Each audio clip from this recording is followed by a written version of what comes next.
আল্লাহর কাছে আমার নামে নালিশ দিচ্ছ?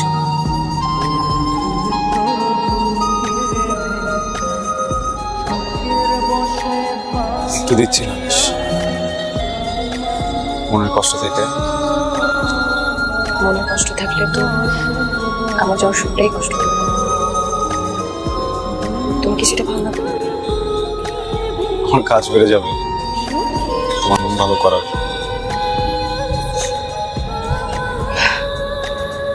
তোমার মনটা আমি ভালো করে দিই।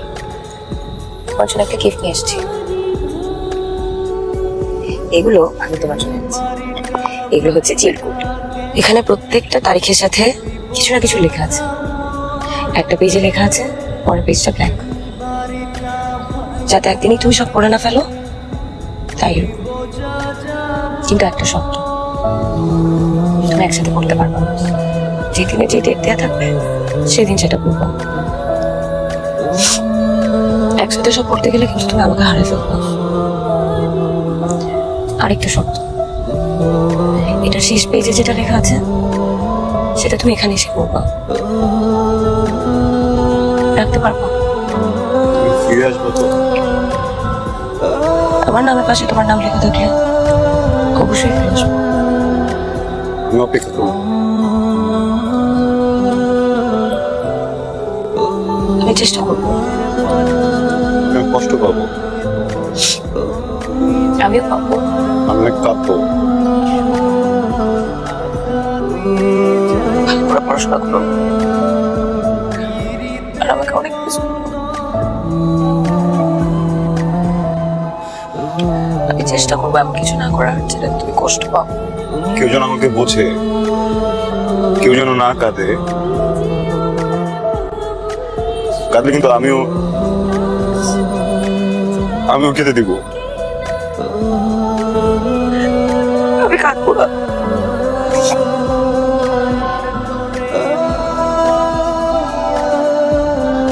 আজকে এখানে বাবা মা কাকে এটা কিন্তু বুঝে পড়লো, যেভাবে যা লেখা আছে সেভাবে পড়লো। নিজের মন মতো করলো না, পড়াশোনা করলো।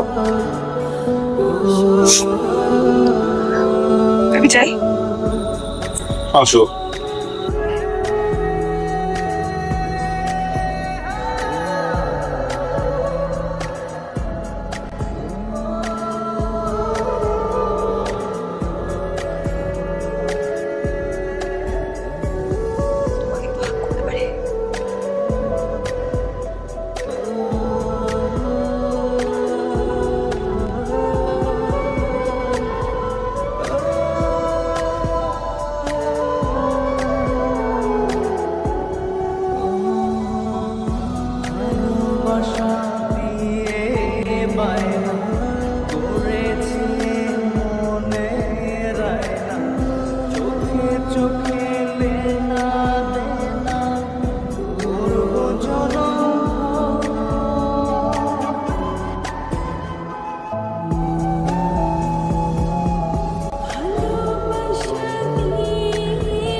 তোমার কালকের কাজ হলো আমি যেখানে যেখানে তোমার সাথে গিয়েছি সেখানে সেখানে যাবে আর গেলে তুমি আমার ডাকবা।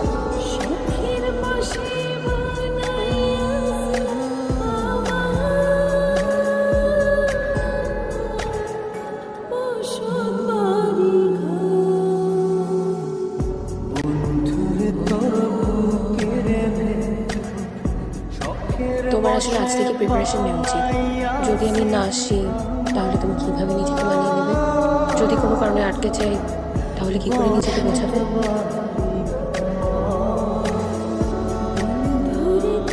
ও কি আসলে ফিরবে না? তাহলে কেন হঠাৎ এমন চেষ্টা?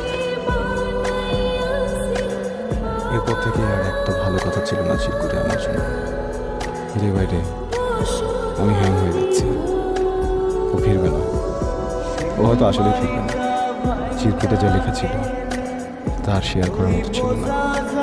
শুধু কষ্ট আর কষ্ট, আর না ফেরার ইঙ্গিত।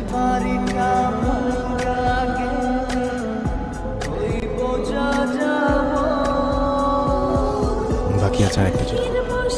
আমি ঠিকই দেখতে চাই, আমি জানি ওই চিরকুটে কি লেখা থাকে। আমি সরি, তুমি তোমার জীবনকে নিজের মতো করে গুছিয়ে নিও, আর আমাকে ক্ষমা করে দিও। ভুল বুঝো না, আমি পরিস্থিতির শিকার।